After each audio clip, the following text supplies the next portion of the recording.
고린도전서 11장 17절부터 읽습니다. 내가 명하는 이 일에 너희를 칭찬하지 아니하나니 이는 너희 모임이 유익이 못되고 도리어 해로움이라. 먼저 너희가 교회에 모일 때에 너희 중에 분쟁이 있다함을 듣고 어느 정도 믿거니와 너희 중에 파당이 있어야 너희 중에 옳다 인정함을 받은 자들이 나타나게 되리라. 그런즉 너희가 함께 모여서 주의 만찬을 먹을 수 없으니 이는 먹을 때에 각각 자기의 만찬을 먼저 갖다 먹으므로 어떤 사람은 시장하고 어떤 사람은 취함이라. 너희가 먹고 마실 집이 없느냐? 너희가 하나님의 교회를 업신여기고 빈궁한 자들을 부끄럽게 하느냐? 내가 너희에게 무슨 말을 하랴? 너희를 칭찬하랴? 이것으로 칭찬하지 않노라. 내가 너희에게 전한 것은 주께 받은 것이니 곧 주 예수께서 잡히시던 밤에 떡을 가지사 축사하시고 떼어 이르시되 이것은 너희를 위하는 내 몸이니 이것을 행하여 나를 기념하라 하시고 식후에 또한 그와 같이 잔을 가지시고 이르시되 이 잔은 내 피로 세운 새 언약이니 이것을 행하여 마실 때마다 나를 기념하라 하셨으니 너희가 이 떡을 먹으며 이 잔을 마실 때마다 주의 죽으심을 그가 오실 때까지 전하는 것이니라. 그러므로 누구든지 주의 떡이나 잔을 합당하지 않게 먹고 마시는 자는 주의 몸과 피에 대하여 죄를 짓는 것이니라. 사람이 자기를 살피고 그 후에야 이 떡을 먹고 이 잔을 마실지니 주의 몸을 분별하지 못하고 먹고 마시는 자는 자기의 죄를 먹고 마시는 것이니라. 그러므로 너희 중에 약한 자와 병든 자가 많고 잠자는 자도 적지 아니하니 우리가 우리를 살폈으면 판단을 받지 아니하려니와 우리가 판단받는 것은 주께 징계를 받는 것이니 이는 우리로 세상과 함께 정죄를 받지 않게 하려 하심이라. 그런즉 내 형제들아 먹으러 모일 때 서로 기다리라. 만일 누구든지 시장하거든 집에서 먹을지니 이는 너희의 모임이 판단받는 모임이 되지 않게 하려 함이라. 그 밖의 일들은 내가 언제든지 갈 때 바로 잡으리라. 아멘. 고린도 전서는 고린도 교회에 분쟁이 있었죠. 아볼로파, 바울파, 게바파. 그래서 계속 나뉩니다. 자, 그렇게 분쟁이 있는 이유는 복음에 참여하지 않기 때문이다라고 사도 바울께서 말씀하셔서요. 그 가운데서 핵심적인 내용을 오늘 꼭 짚었는데 뭐냐면은 성만찬입니다. 자, 교회라는 것은 개인이 아니라 모임이죠. 그래서 하나님을 믿는 하나님의 자녀들이 모임입니다. 근데 그렇게 모이는 이유가 뭐냐? 주님께서 십자가에 달리시기 전날 밤에 제자들을 모아놓고 떡을 떼시며 내가 다시 올 때까지 이 나의 살과 피를 먹고 마시며 기념하라 라고 명령을 하셨어요. 그 명령, 주님의 그 성만찬의 명령이 함께 기념하라 했기 때문에 모이는 거예요. 그래서 우리가 믿는 형제들이 이렇게 모이는 이 모임을 교회라고 하는데 교회가 모이는 이유는 주님의 죽으심을 기념하기 위해서 모이는 거예요. 이 세상의 모임들은 다 목적이 있죠. 교회의 모임도 목적이 분명히 있는 거예요. 뭐라고요? 주님의 죽으심을 전파하기 위한 것입니다. 그런데 사도 바울께서 오늘 뭐라고 하시냐면 너희의 모임이 유익이 못되고 도리어 해롭다. 너희가 모일 때마다 정말 하나님이 의도하시는 그 유익을 얻어야 되는데 오히려 모이는 것이 너희에게 영육간에 해로움을 준다. 그 이유가 뭐냐?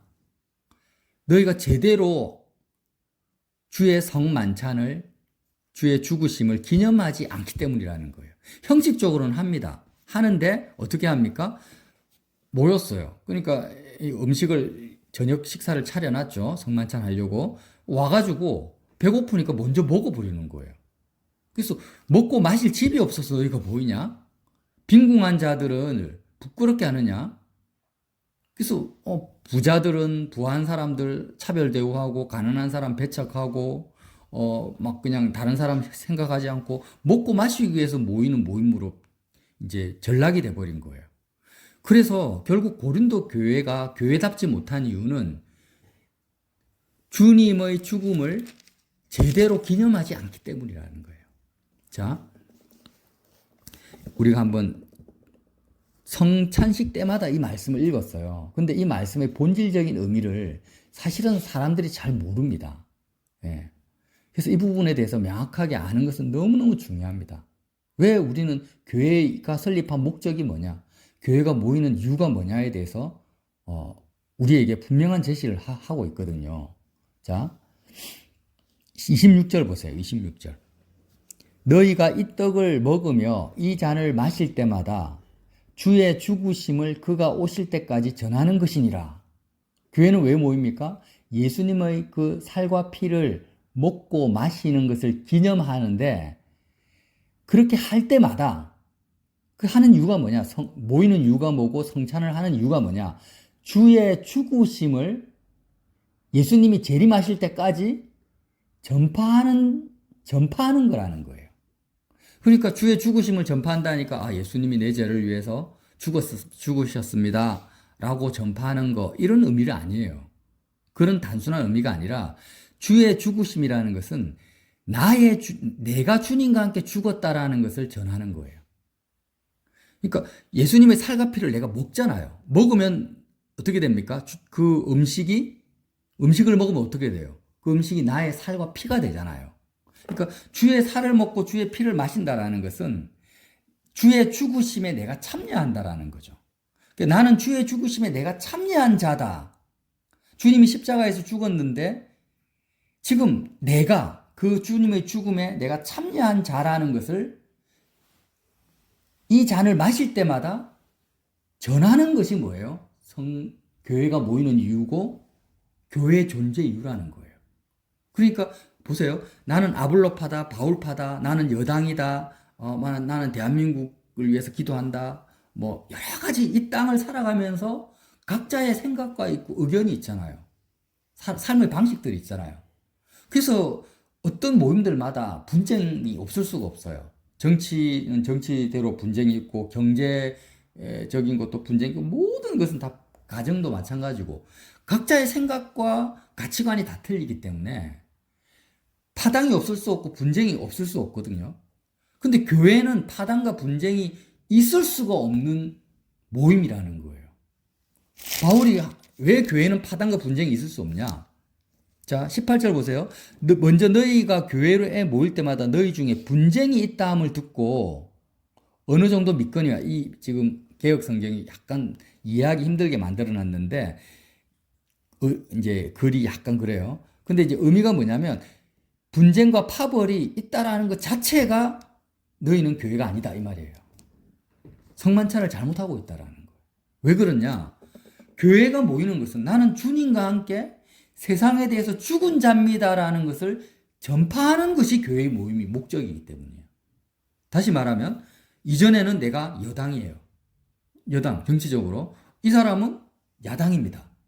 그런데 모여가지고 뭘 합니까? 나는 세상에 대해서 예수님과 함께 죽은 자입니다라고 나 자신을 고백하고 전파하는 것. 그럼 세상은 뭡니까? 나는 여당도 세상이고 야당도 세상이잖아요. 응? 나는 직장 생활을 이렇게 해야 된다. A라는 사람 주장하고, B라는 사람 나는 그리스도인으로서 직장 생활을 저렇게 해야 된다라고 주장을 하는데 분쟁이 생겨요. 근데 교회에 모여서 뭐 한다고요? 성만찬을 해요. 주님과 함께 내가 죽은 자라는 것을 전파하는 모임이에요. 고백하는 모임이에요. 그러니까 이 세상, 우리의 분쟁과 가치관의 갈등과 모든 것은 왜 그러냐면 세상 안에서의 문제잖아요. 그죠? 정치 문제, 경제 문제, 뭐 가정 문제든 사람들이 부딪히는 모든 가치관과 뭐 하나님 때문에 부딪힙니까? 뭐 하나님 한 분인데 하나님 나라 때문에 부딪히는 거 아니에요. 그러니까 모든 분쟁과 파벌이 있는 이유는 전부 세상을 살아가면서 생기는 일의 충돌이라는 거예요. 그죠? 근데 교회는 모여가지고 예수님의 죽음, 살과 피를 먹고 마시면서 나는 주님과 함께 세상에 대해서 온전히 죽은 자입니다라고 고백하고 기념하고 그것을 전파하니까 분쟁이 있을 수가 없다라는 거예요. 파당이 있을 수가 없다라는 거예요. 이해가 되죠? 근데 너희는 이 가장 본질적인 것 놓쳐버리고 뭐 합니까?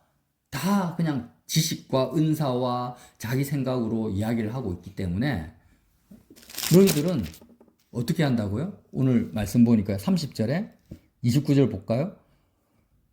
주의 몸을 분별하지 못하고 먹고 마시는 자는 자기의 죄를 먹고 마시는 것이다. 결국에는 주님의 몸이라는 건 십자가에 못 박혀서 살과 어린 양, 유월절 어린 양이 십자가에서 자기의 살과 피를 제사장들이 먹지 않습니까? 그 어린 양, 제사한 어린 양의 그 각을 뜬 것을. 그러니까 그것을 분별하지 못하고 먹고 마시는 자는 자기의 죄를 먹고 마시는 거라는 거예요. 그 교회에서 모여가지고 예배드리고 기도하고 성만찬 해놓고, 아, 나는 내 생각은 야당은 이래야, 대통령은 이렇게 해야 돼. 우리나라 경제는 이렇게 발전해야 돼. 인생은 이렇게 살아야 돼 하면서 자기 생각과 주장을 막 펼치는 거예요. 그러면 뭐예요? 주의 몸을 분별을 못하고 먹고 마시니까 자기의 죄를 먹고 마시는 거예요. 그게 그 말씀이거든요. 30절. 그러므로 너희 중에 약한 자와 병든 자가 많고 잠자는 자도 적지 않다. 고린도 교회 성도들 중에서요, 그렇게 본질적인 성만찬의 의미, 교회의 본질적인 의미를 망각하기 때문에 하나님이 어떻게 하시냐면 징계를 하셨어요. 병든 자와 약한 자와 죽은 자가 생기는 거예요. 그래서 왜 이런 일이 벌어지냐? 바울이 뭐라고 하냐면 32절에 우리가 판단을 받는 것은, 심판을 받는 것은 주께 심판을 받는 것이니 이는 우리로 세상과 함께 정죄함을 받지 않게 하시며, 다른 성경에는 이렇게 나와 있습니다. 주님께서 우리를 심판하시고 징계하시는 것은 우리가 세상과 함께 정죄함을 받지 않게 하려 합니다. 고린도 교회를 주님이 심판하고 징계하시는 거예요. 막 병든 자를 생기게 하고 약한 자를 생기게 하고, 그렇게 하는 이유는 하나님이 치십니다. 왜 치십니까? 한 가지 이유 때문이에요. 주의 몸을 분별을 못하는 거예요. 그러니까 아버지로서 내가, 하나님이 나를 교회로 부르신 이유는 나는 자녀에 대해서 죽은 자입니다라고 전파하라고. 이해되십니까? 목사로 부른 이유는 나는 성도, 이 교회 조직에 대해서 나는 죽은 자입니다라고 전파하라고. 사업하시는 분들은 하나님께서 주의 몸으로 부르신 이유가 뭐라고요? 나는 주님의 죽으심에 참여한 자입니다라고 전파하라고. 그러니까 목사로서의 판단과 생각이 있을 수가 없고, 자기 생각이, 아버지로서, 사업가로서 자기 생각과 판단이 있을 수가 없는 거예요. 교회라는 그 자체가. 오직 그리스도의 죽음에 참여함으로 주권자 하나님, 우리의 왕이신 예수님의 판단이 성령을 통해서 하나 되게 하시는 것밖에 존재하지 않는 것이 교회인데, 우리가 처음부터 그렇게 될 수는 없지만 그 분명한 목적과 이유를 놓쳐버렸기 때문에 하나님이 어떻게 하신다고요? 고린도 교회 성도를 이렇게 심판하시는 거예요. 왜 심판하시냐? 세상 사람들하고 함께 정죄하지 않으려고. 이해가 되시죠? 세상 사람들은 주의 죽으심에 참여를 아예 안 합니다. 그러니까 하나님이 나중에 영원한 심판에 처하게 하시는 거죠. 너희는 예수님과 함께 죄에 대해서 안 죽었으니까, 죄인이니까 지옥에 가라.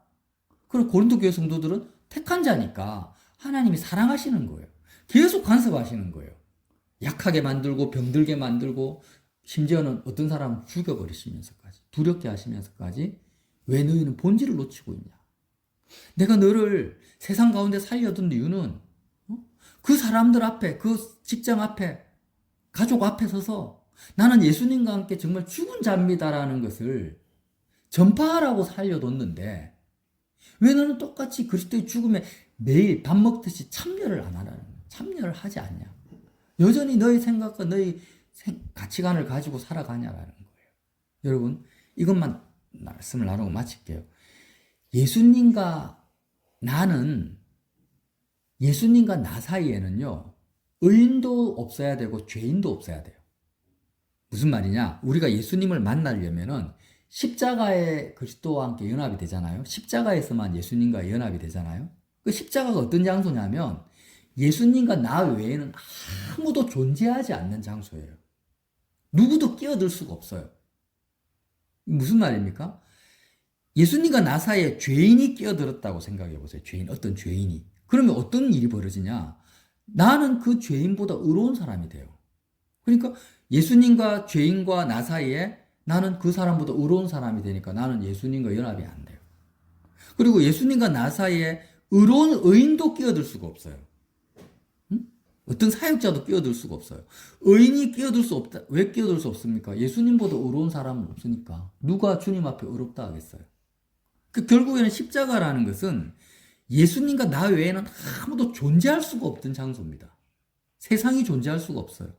그래서 주님 앞에 서서 의로우신 분은 오직 주님밖에 없고, 주님과 함께 나는 죽어야 될 유일무이한 죄인이 난 거예요. 주님이, 죄 없는 주님이 십자가에서 못 박히셨는데 마땅히 내가 주님 앞에서 내가 죽어야 될 죄인이 난 거예요. 그러니까 예수님과 나 사이에는 의인도 끼어들 수 없고 죄인도 끼어들 수 없고 오직 그리스도와 나 외에는 존재하지 않는 곳입니다. 그 상태에서만 우리는 예수님을 만날 수가 있어요. 이해가 되시죠? 예. 저는 경험적으로도 말씀드릴 수 있어요. 그래서 어떤 조직이나 사람이나 어떤 사건이나 그 누구도 주님과 나 사이에 존재할 수 없게 하시려고 주님이 십자가에 가신 거예요. 죽음을 향해 가신 거예요. 그래서 저와 여러분이 한 가지를 꼭 기억합시다. 우리는요, 내 생각과 내 의견과 가치관과 이런 것들이 수시로 생길 수밖에 없습니다. 누구도 예외가 없어요. 어떤 사람도 예외가 없어요. 그게 생기는 것이 당연해요, 어떻게 보면. 그런데 하나님이 우리를 불러주신 거예요. 교회로 불러주신 거예요.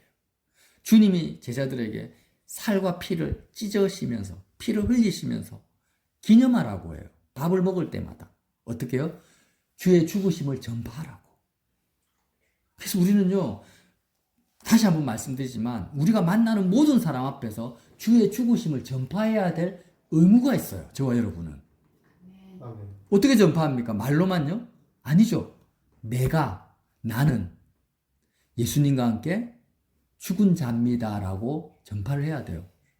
실제로. 말로만 하고 끝나면 안 됩니다. 정말 죽어서 하나님만이 나의 주체성이 되시고, 하나님만이 나의 생명이 되시고, 주님이 나를 통해 사시는 그런 일들이 벌어져야 되겠습니다. 그래서 우리 이걸 일깨우자라는 거예요. 사람들은요, 자기 개성을 강조하고 자기 PR 시대잖아요. 어쨌든지 간에 자기를 단장시켜서 부각시켜가지고 자기를 드러내려고 하잖아요, 세상 사람들은. 근데 저와 여러분은 그런 존재들이 아니에요. 오히려 나는 죽고 예수님이 나를 통해, 예수님만이 사시는 거죠. 그죠? 그래서 왜 너는, 개성이 없어? 너는 왜 주장하지 않아? 나는 주님과 함께 죽은 자입니다.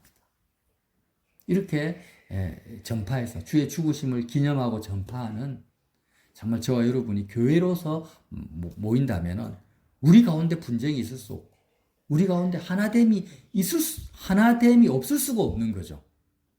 그렇게 해서 그리스도 안에서 온전한 그리스도의 몸으로서 정말 교회답게 모이는 저와 여러분 되시기를 예수님 이름으로 빌어드립니다. 아멘.